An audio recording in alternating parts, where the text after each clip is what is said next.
to Real World Science. Real World Science. Real World Science. In this program, we're going to learn to think just like scientists, using a process called the scientific method. Real World Science. Real World Science. Science in the real world. You may not realize it, but you think like a scientist every single day. Here's how. Whenever you ask a question and then explore the possible answers, you're using the types of skills that scientists use in trying to understand our world. That's what scientists do. For example, scientists who study dinosaur fossils, called paleontologists, ask questions about how dinosaurs lived and died. And they search for answers to their questions in the fossils they dig up from the ground. Scientists who are involved in space exploration pose questions about how people will react in the weightlessness of outer space. They perform tests and experiments to find the answers. Scientists who study creatures that live under the sea, called marine biologists, observe sea animals. Through their observations, they hope to find answers to questions about life in the ocean. You see, it is the job of scientists, no matter what area of science they work in, to ask questions and explore possible answers. And that's something everyone does. Take, for example, George. It's lunchtime, and he poses the question, What kind of sandwich do I have for lunch?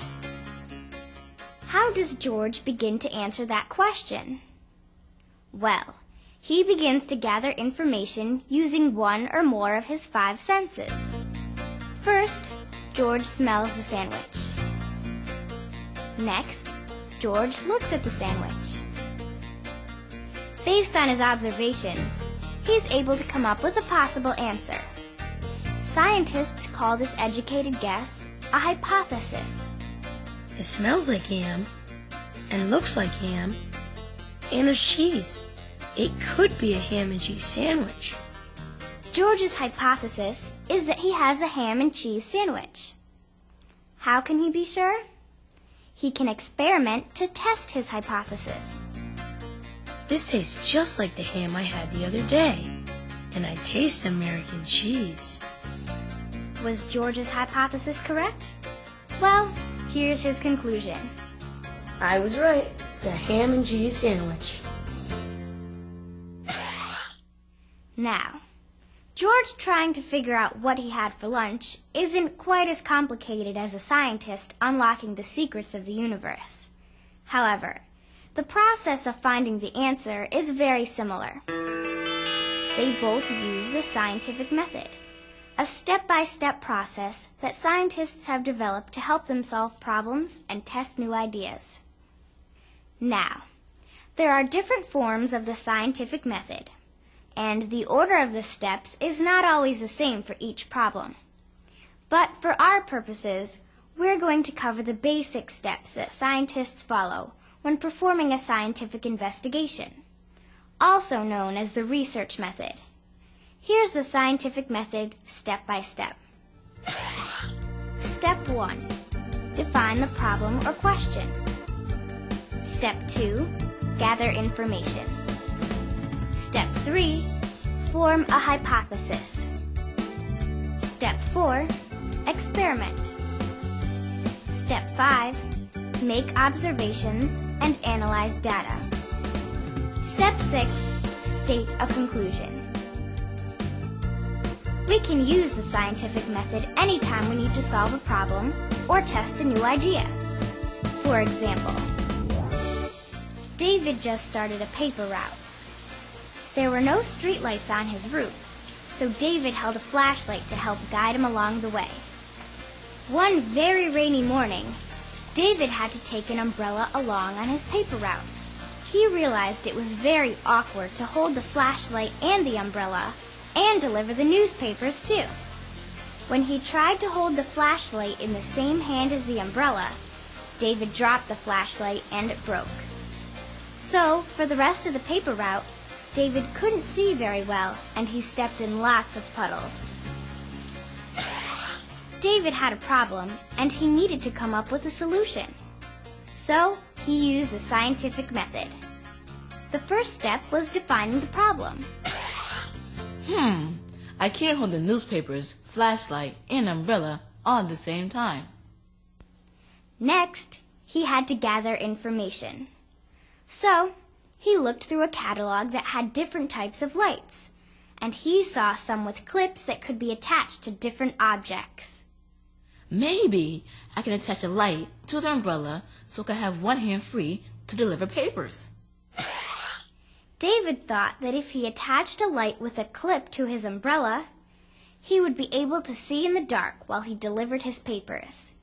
And that was his hypothesis. Next, David had to test his hypothesis by performing an experiment. So, he made a light that looked like the one in the catalog by fastening a clip to a flashlight. Then, he attached the flashlight to his umbrella. He turned off the lights and tried walking through the dark room, observing what happened as the experiment went on.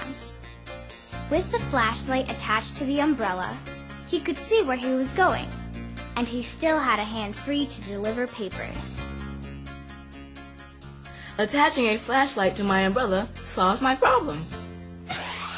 David finally concluded that his hypothesis was correct. He thought that attaching the flashlight to his umbrella would solve the problem.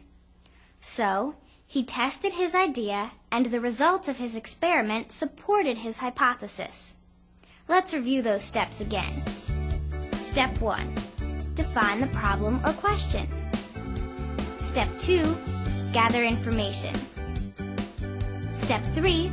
Form a hypothesis. Step 4. Experiment. Step 5. Make observations and analyze data. Step 6. State a conclusion. So, we've seen the scientific method in action when it comes to answering everyday questions. But how is the scientific method used to explore the world of science? Well, it works very much the same way. You've been to see a doctor before, right? Well, a doctor is a kind of scientist too. And just like any good scientist, doctors use the scientific method. For example, let's say a patient goes to see her doctor because she is sick. It's the doctor's job to diagnose a problem to find out what treatment will work best. Let's start with the first step. What seems to be the problem? Well, my head really hurts. And I think I might have a fever, and my body aches all over. Well, the flu has been going around. Sounds like you have a lot of the symptoms. You might have the flu. So, the doctor gathered information by asking her patient a question and made a hypothesis based on that information. She thought the patient might have the flu based on what the patient told her. But the first hypothesis is not always the correct one, and sometimes you have to repeat steps in the scientific method to come to a correct conclusion. So, the doctor decided to look into the problem a little further. Let's take a closer look to find out why you're sick. When the doctor diagnoses the patient, she gathers information about the problem by observing the patient's symptoms. The doctor uses her sense of sight to see whether the patient's throat is red or irritated. Then, she uses her sense of touch to feel the patient's neck to see if the patient has swollen glands. And the doctor listens to the patient's heartbeat and breathing. She also uses a thermometer to see if the patient has a temperature. Well, you do have some flu symptoms, but I also saw some white splotches in your throat, and that's usually caused by strep bacteria. So I don't think you have the flu. I think you might have strep throat. So, the doctor made a lot of observations. Then what did she do? Well, she formed a hypothesis. Based on her observations, she came up with an educated guess as to what is wrong with the patient. In this case, the patient's throat is red with white splotches, and she has a temperature. So, the doctor thinks that the patient might have strep throat. How does the doctor know whether her hypothesis is correct? She tests the hypothesis by performing an experiment. The doctor takes a sample from the patient's throat, then sends it to a lab where they will test the sample for strep bacteria. Using a microscope, the lab technician will observe the sample to see whether the strep bacteria are present. Well, you do have strep throat. Now I'm going to prescribe some medicine to take care of the infection, and hopefully with the medication and some rest you'll feel better in a couple of days. Okay, thank you. You're welcome. The lab experiment showed that strep bacteria were present, confirming the doctor's hypothesis. So, the doctor concluded that the patient had strep throat and gave her the proper medication for her illness. Let's take a closer look at how the doctor used the scientific method to diagnose and treat her patient. First, she gathered information about the patient's symptoms. Based on what she was told, she came up with an educated guess, or hypothesis, the patient might have the flu. Then, she gathered more information by examining the patient and realized her first hypothesis was incorrect.